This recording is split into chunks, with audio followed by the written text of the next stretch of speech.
Queridos irmãos e irmãs, estamos chegando com mais uma edição do nosso programa Pergunte ao Padre. Hoje vamos responder a mais 3 perguntas de pessoas que deixaram os seus questionamentos na caixinha que está na Igreja Matriz.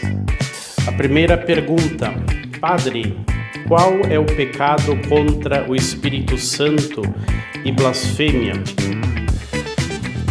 A blasfêmia contra o Espírito Santo de que fala Jesus no Evangelho. Todos os pecados serão perdoados, menos quem blasfemar contra o Espírito Santo. Bom, Deus durante a nossa vida Ele nos oferece inúmeras oportunidades para a nossa conversão. E pode acontecer que nós rejeitemos o perdão e a misericórdia de Deus de modo muito persistente durante toda a nossa vida. E isso pode nos levar à impenitência final, ou seja, chegará o momento da nossa morte, o momento de deixarmos este mundo e nós continuaremos impenitentes, sem arrependimento algum. Este é o pecado contra o Espírito Santo, é recusar a misericórdia e a salvação que Deus, por várias vezes e de várias formas durante a nossa vida, nos ofereceu. Esta pergunta está muito ligada a uma outra pergunta. Existe o inferno? Por quê? Bom, toda pessoa que morre e não se arrepende, é impenitente, não teve tempo para nos últimos momentos conscientemente optar por Deus, ou não quis se arrepender, ela, por própria vontade, ela optou em não estar na comunhão com Deus e passar a eternidade junto de Deus. O inferno é isso. Deus que, respeitando a liberdade do ser humano, não acolhe, não porque ele não quer, mas porque a pessoa não quer, não acolhe esta pessoa que morreu em pecado mortal ou impenitente, sem arrependimento algum. O inferno existe não porque Deus quer, mas por uma questão de justiça. Deus deu a liberdade ao ser humano e essa liberdade deve ser usada sobretudo para fazer o bem e para optar por Deus. A vida eterna, ela começa aqui, não é aqui e nem agora. O céu não é aqui, o inferno não é aqui, nem o purgatório é aqui, mas começam aqui.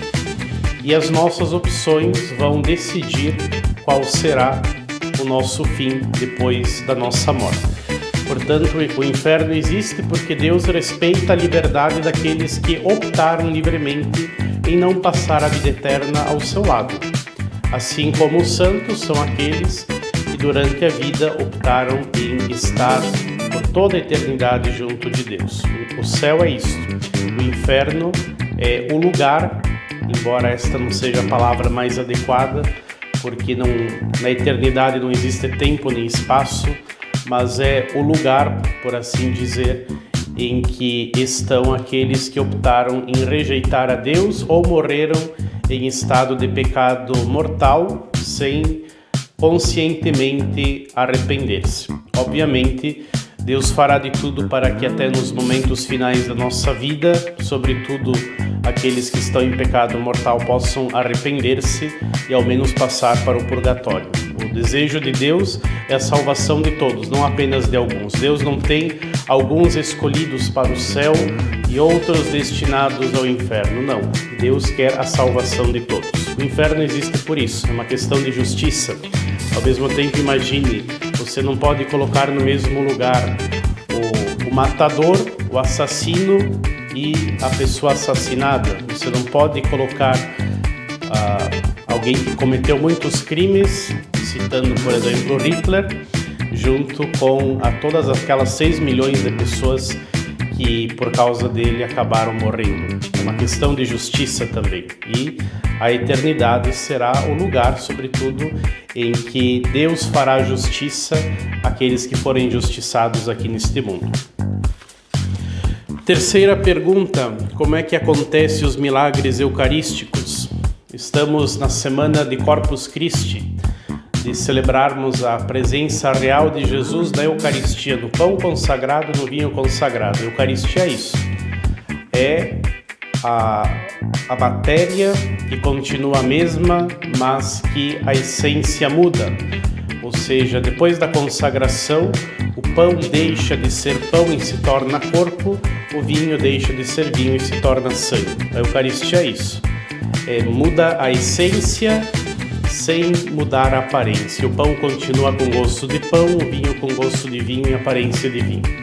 Bom, os milagres eucarísticos são, na verdade, o oposto. A matéria, ela é transformada na sua aparência. Então, aquilo que antes era pão, por um milagre de Deus, se torna carne de Cristo e o vinho se torna sangue de Cristo. Existem vários milagres eucarísticos espalhados pelo mundo, onde ainda hoje é possível de presenciar este milagre. Tudo isso deve servir para reforçar a nossa fé de que na Eucaristia está de fato o corpo e sangue de Cristo. A presença real não é um símbolo. O próprio Jesus disse que ele está presente na Eucaristia e assim compreenderam os apóstolos desde o início. Então os apóstolos não poderiam ter se enganado caso Jesus quisesse dizer outra coisa ou dizer que a Eucaristia era simples símbolo. Não, os apóstolos desde o início compreenderam que estas palavras de Jesus eram literais. No entanto, o milagre maior é a Eucaristia. O milagre maior é o pão continuar com aparência de pão, mas ser corpo de Cristo, e não o contrário. Para elucidar isso, existe uma pintura, se eu não me engano, lá no Vaticano, do Papa Urbano IV, indo presenciar o milagre de Lanciano. Enquanto todas as pessoas estavam ajoelhadas diante do milagre eucarístico de Lanciano, o Papa estava ajoelhado diante da Eucaristia no ostensório. Porque quando que a Eucaristia, o pão deixa de ser pão e se torna carne, aparentemente deixa de ser Eucaristia. Porque a Eucaristia, a presença real de Jesus na Eucaristia permanece enquanto durar o pão. Quando não for mais pão, não existe mais a presença real de Jesus ali. Então o milagre maior é a Eucaristia, que nós presenciamos em cada missa. Então, adoremos mais a Eucaristia, visitemos mais Jesus no sacrário, porque ali está um grande milagre que nós podemos presenciar e somente o olhar da fé pode reconhecer que ali está Jesus. A quarta e última pergunta. Padre, eu conheço quem planta muitas ervas arrudas ao redor da casa que espantam as coisas ruins. Será que é verdade? Não, não é verdade. Isso tudo é superstição. Arruda, espada de São Jorge, sal grosso com alho, a ferradura, o olho grego, o olho turco que se coloca nas portas das casas, tudo isso é superstição e joguem fora. Isso não é coisa de católico. Respeitamos quem crê dessa forma, mas um católico não precisa cair nessas coisas, né? São Paulo vai dizer, se Deus é por nós, quem será contra nós? Se nós temos vida de oração, se nós frequentamos o sacramento, sobretudo da Eucaristia e da confissão, se nós fazemos uso dos sacramentais, o sinal da cruz, da água benta, os ramos abençoados do dia do domingo de Ramos, para que temer o olho gordo? Para que temer inveja? Por que ter medo do mal que os outros vão fazer contra nós, né? Se Deus é por nós, quem será contra nós? Nós precisamos usar mais os sinais que são expressão da nossa fé e da nossa piedade popular, que são católicos, como as imagens de santo, enfim, do que recorrer a esses elementos que geralmente recorrem à magia e à nova era, enfim, né? Isso não é coisa de católico, né?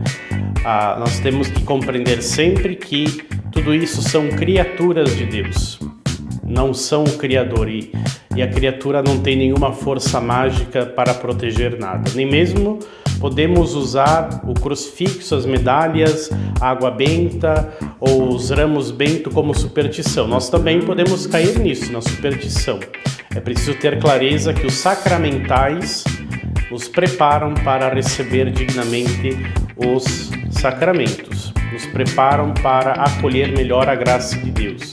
nos ajudam no nosso caminho de fé, mas eles também não nos protegem de nada. Quem protege é Deus, não os seus sinais e os elementos que são sagrados para a nossa fé, mas que por si mesmos não têm nenhuma força mágica, né? Muito bem. Obrigado a todos que nos acompanharam, a todos que enviaram suas perguntas. Na próxima edição, no próximo vídeo, nós responderemos a mais questionamentos. Continue a enviar a sua pergunta na nossa caixinha que está na Igreja Matriz. Deus te abençoe, em nome do Pai, do Filho e do Espírito Santo. Amém.